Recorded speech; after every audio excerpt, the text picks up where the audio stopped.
Hello everyone, I'm Ben Adams. I'm a postdoc and mechanical engineer here in the Geothermal Energy and Geofluids group at ETH Zurich.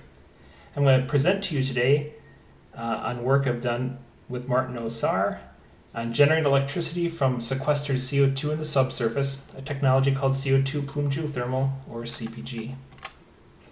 This work is a result of collaboration of many institutions over the last 10 years or so. This includes Jonathan Oglen-Hand, a postdoc here at ETH Zurich in the GEG group, Professor Jeff Bilicki at The Ohio State University, and Mark Fleming, now an adjunct faculty at the Milwaukee School of Engineering. He used to be from the University of Minnesota. CO₂ plume geothermal circulates permanently stored CO₂ to generate electricity. So a schematic of a CPG system here is on the left. You have some reservoir, some sedimentary basin deep within the ground, say 2 to 5 kilometers down. You store CO₂ in there. The CO₂ gets hot, so you produce it out of the reservoir to the surface in a production well. And you bring that to a central power plant where you expand it in a turbine, generate electricity, cool it, and pump it back down into the reservoir. Now, we've shown that at moderate depths, say 2.5 kilometers, and moderate permeabilities, like 50 millidarcy, that the CPG systems can generate more power than water. So for example, here the black lines are the CPG, or CO₂ geothermal systems, and the orange line is a traditional water system with an ORC. CO₂ can be a better geothermal fluid mostly because of its lower viscosity, while having a similar heat capacity as water. So by having a low viscosity, there's lower than water, there's much less resistance to circulating it through the reservoir and extracting the heat that you care about to make electricity. Also, the CO₂ is compressible, so the density in the production well is much less than the density in the injection well. This sort of creates a buoyancy-driven pressure that helps circulate the fluid, reducing the pumps that you need.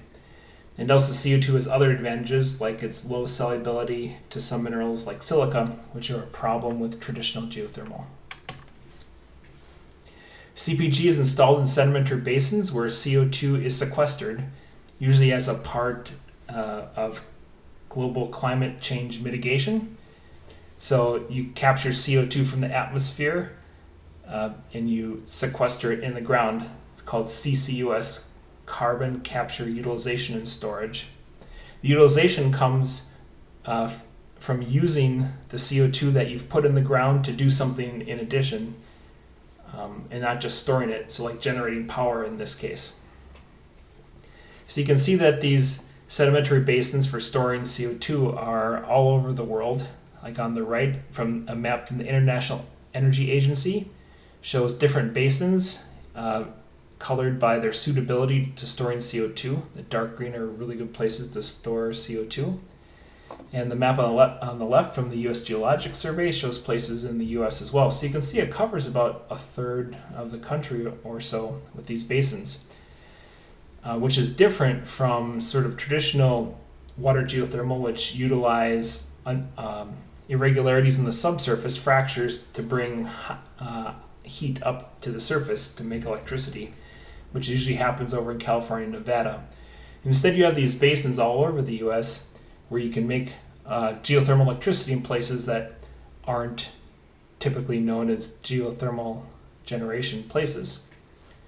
So the CCUS, putting CO₂ in the ground, really enables CPG, and it also provides a return on the stored CO₂, which is otherwise very expensive to put in the ground. In addition, energy storage can be added to CPG. We call CPGES. And basically here you add a second reservoir. So during the generation phase, you produce hot fluid from your deep reservoir, you make your power, you cool it a little bit, and you store it kind of in an intermediate state in the shallow reservoir.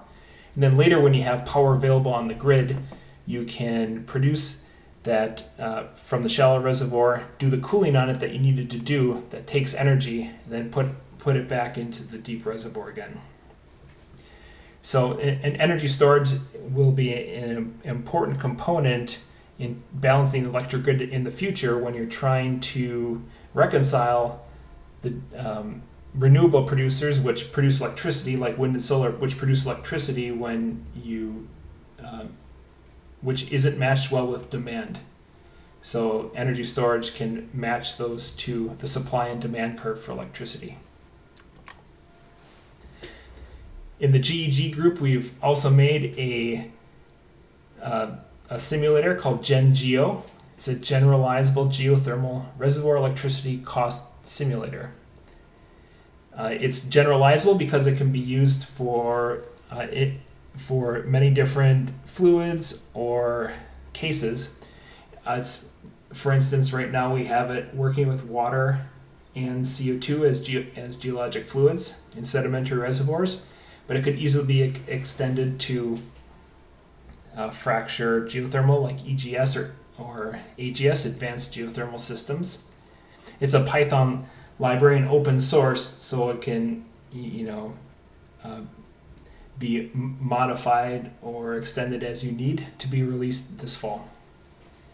And what really makes GenGeo interesting and unique is that we combine all these different aspects of a geothermal simulation together. We couple these all together.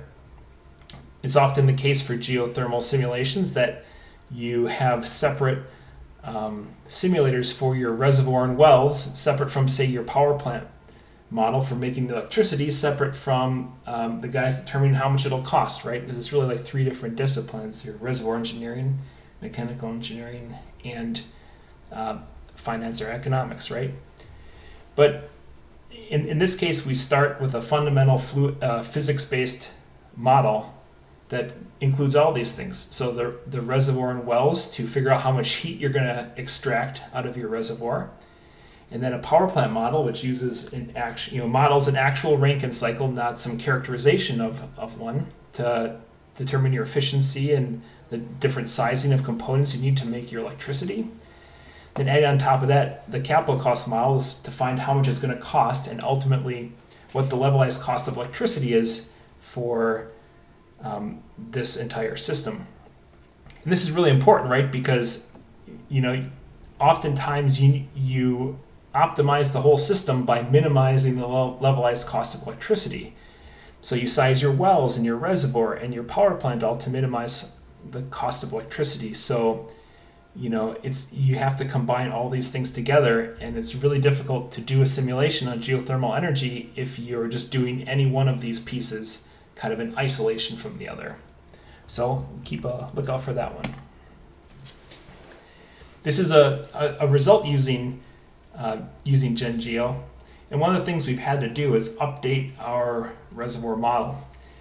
The old way we used to do it to simulate a 5-spot here, which is shown in map view, right? Your 1 injection well and your 4 production wells at the corners is 1 kilometer squared. We used to use Tough 2 to do that, to get basically the heat extraction and the pressure difference between injection and production wells, or the reservoir impedance, for this porous media. And we used Tough 2, but it was hard to couple a power plant simulator and cost simulator to Tough 2, right? Because they're very, very different. And what we actually found is that we don't need the sorts of results that Tough 2 is providing. We could find just an analytic solution just told us as much as we needed to know about the 5-spot than what the Tough model was telling us. So, for instance, we've replaced the pressure difference calculation of the reservoir just with a Darcy solution for a 5-spot well pattern.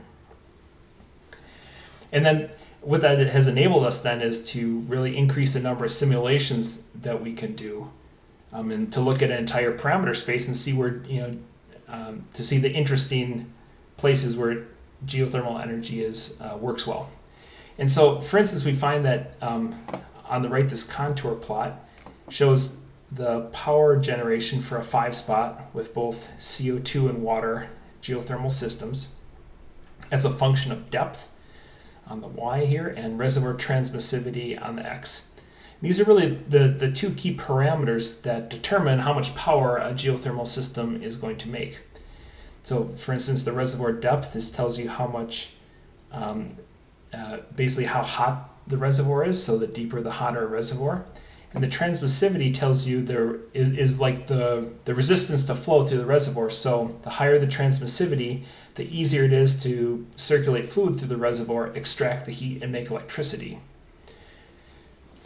So the orange lines here are the contours for CO2, and the black lines are for water.